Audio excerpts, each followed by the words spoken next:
The next creature we're going to be talking about is that of the Steam Memphit. So these guys are very basic. They are arrogant and made out of heat as well as vaporous water.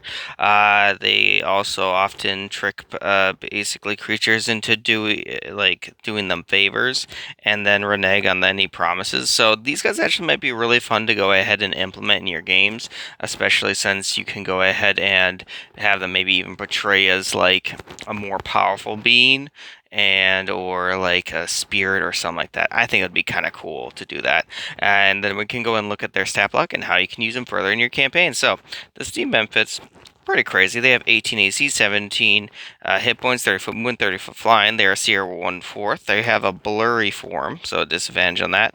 And then they also just have a death burst that does 2d4 fire damage, which is pretty crazy. They also just have a claw attack that actually does 4 damage average.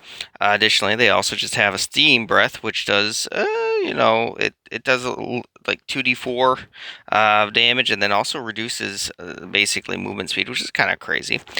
So, guys, I think that you could definitely use these as stated as like misleading people into different things, and it'd be a really fun way to introduce that kind of roleplay that you can't always trust creatures in the game.